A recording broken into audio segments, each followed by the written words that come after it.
ආයිබෝවන්. අද අපි කතා කරන්න යන්නේ ලංකාවේ වාහන පාවිච්චි කරන කාටත් ගොඩක් වැදගත් වෙන අලුත්ම අලුත් ඩිජිටල් පෙරලියක් ගැන. ඒ තමයි ජාතික මෝටර රථ රක්ෂණ තහවුරු කිරීමේ පද්ධතිය. වාහනයක් පදවන ඕනෑම කෙනෙකුට තමන්ගේ රක්ෂණ සහතිකය එවත් නැත්නම් ඉන්ෂුරන්ස් එක කරන වදවෙන්න සිදුවන අවස්ථා ඕනෑ තරම් තිබෙනවා. ඉතින් මේ නව ඩිජිටල් ක්‍රමවේදය හරහා ඒ හැම ගැටලුවකටම ඊටමත් සාර්ථක විසඳුමක් ලැබී තිබෙනවා. අපි මේ විදිහට හිතමු.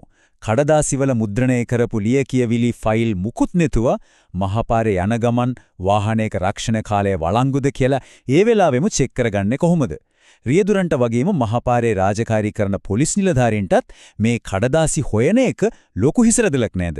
අමතක වීම නැතිවීම වගේ ප්‍රායෝගික ප්‍රශ්න ගොඩක් එතන තියෙනවා. ඉතින් මේ අලුත් ඩිජිටල් විසඳුම නිර්මාණය වෙලා තියෙන්නේ අන්න ඒ ප්‍රායෝගික ප්‍රශ්නෙට දුන්න නියම පිළිතුරක් විදිහටයි. හරි අපි කෙලින්ම මාතෘකාවට බහිමු. මෝටර රථ හිමිකරුවන් වෙනුවෙන් නිකුත් කරලා තියෙන මේ නිල තොරතුරු පත්‍රිකාවෙන් ඉතාමත් පැහැදිලිව පෙන්වා දෙනවා සක්‍රීය රක්ෂණ ඔප්පුවක් තහවුරු කරගන්න ඕනෑම කෙනෙකුට පාවිච්චි කරන්න පුළුවන් ප්‍රධාන ඩිජිටල් ක්‍රම තුනක් ගැන. මේ ක්‍රම තුනම හදලා තියෙන්නේ කිසිම රස්තියාදුවක් නැතුව අපිට ඉතාම පහසුවෙන් තොරතුරු ලබා ගන්න පුළුවන් වෙන විදිහටයි. ඉතින් අද අපි මේ ගැන තමයි පැහැදිලි කරන්නේ. මේ පද්ධතිය කොහොමද වැඩ කරන්නේ? ඒ කියන්නේ ප්‍රධාන ක්‍රම තුන වෙන USSD SMS සහ ක්ෂණික ඇමතුම් පාවිච්චි කරන්නේ කොහොමද? ඒවතෙම ගොඩක් දෙනෙක්ට වරදින තනක් වන වාහනාංකේ නිවැරදිව ඇතුළත් කරන්නේ කොහොමද කියන එකත් මේ හරහා අපි කතා කරනවා. අපේ පළමු මාතෘකාව රක්ෂණ තහවුරු කිරීමේ පද්ධතිය.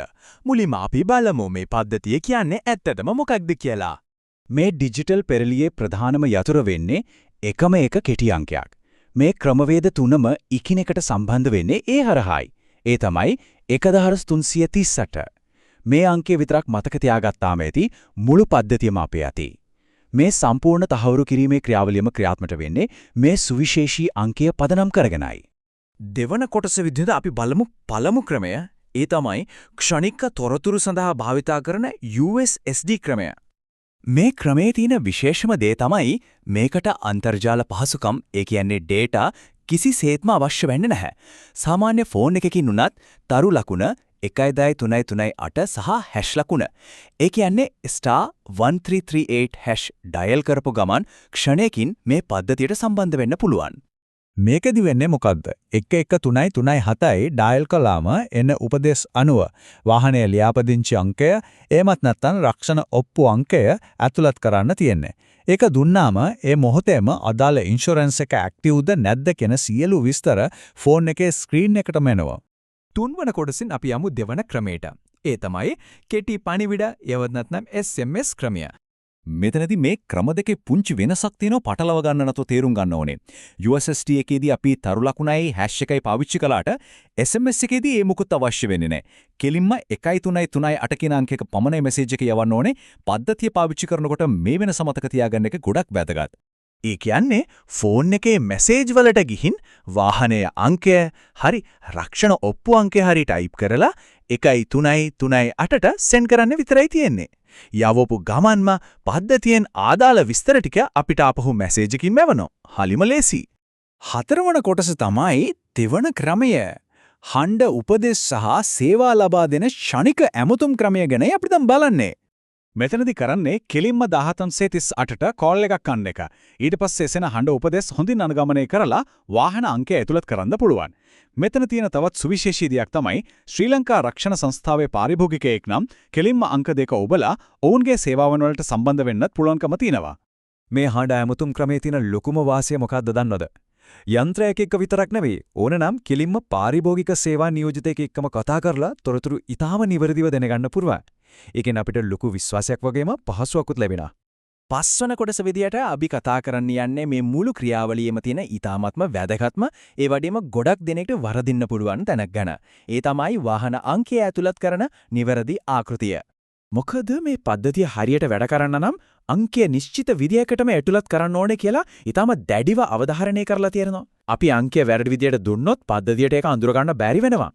මෙතනදී අනිවාර්යයෙන්ම මතක තියාගන්න ඕන රහස තමයි අකුරු හරි ඉලක්කම් කාණ්ඩයයි අන්තිම ඉලක්කම් 4යි අතරට දාන කුඩා ඉර එහෙමත් නැත්නම් හයිෆන් ලකුණ. ලංකාවේ විවිධ ජාතියේ නම්බර් ප්ලේට් තියෙනවා නේද? ඉලක්කම් 3 ඒවා, ඉංග්‍රීසි අකුරු 2, 3 ඒවා, ඒ වගේම පරණ ශ්‍රී අකුර තියෙන ඒවා. මේ කොයික වුණත් අර අන්තිම ඉලක්කම් 4ට කලින් අනිවාර්යයෙන්ම ඉරක් යොදන්නම ඕනේ. එහෙම කළොත් විතරයි මේ පද්ධතියේ වාහනය හරියටම අඳුරගන්නේ. හයවන කොටසින් අපි බලන්නේ මේ ඩිජිටල් පරිවර්තනය නිසා දේවල් කොයිතරම් සරල වෙලාද කියන එක ගැනයි. මේ වගේ දැවැන්ත පද්ධතියක් එක රැයකින් ඉබේ හැදුණු දෙයක් නෙවෙයි. ශ්‍රී ලංකා රක්ෂණ නියාමන කොමිෂන් සභාව, රක්ෂණ කරුවන්ගේ සංගමය, මහජන ආරක්ෂක අමාත්‍යාංශය සහ ඩිජිටල් ආර්ථික අමාත්‍යාංශය කියන මේ ආයතන ඔක්කොම එකතු වෙලා තමයි මේ පද්ධතිය නිර්මාණය කරලා තියෙන්නේ. රජයේ සහ පෞද්ගලික අංශය එකට වැඩ කළාම කරන්න පුළුවන් දෙයට මේක කදිම උදාහරණයක්. ඉතින් අන්තිමට කියන්න තියෙන්නේ දැන් ඉන්ෂුරන්ස් සහතිකය කියන්නේ අර පරිස්සම් කරන්න අමාරු කරදරකාරී කඩදාසියක් විතරක් නෙවෙයි ඕනෑම කෙනෙකුට තත්පර ගානකින් චෙක් කරගන්න පුළුවන් ඊටාම සුමුත ඩිජිටල් අත්දැකීමක් බවට ඒකපත් වෙලා ඉවරයි. මේ කතාව ඉවර කරන්න කලින් අපි පොඩ්ඩක් මෙහෙම හිතලා බලමු. වාහනයක රක්ෂණයක් පරීක්ෂා කරනවා වගේ සංකීර්ණ වැඩක් ඉලක්කම් 4ක අංකයකින් විසඳන්න පුරුවන් නම් අපේ දෛනික ජීවිතයේ තවත් කොච්චරනම් රාජකාරී මේ වගේ සරල ඩිජිටල් ක්‍රම හරහා ඉදිරියේදී පහසු කරන්න පුළුවන් වෙයිද? ඩිජිටලීකරණය කියන්නේ අපේ අනාගතයයි. මේකේ ගමනේ තවත් එක සුවිශේෂී සලකුණක් විතරයි. මේ පැහැදිලි කිරීමෙන් අලුත් දෙයක් එකතු කරගත්තා කියලා විශ්වාස කරනා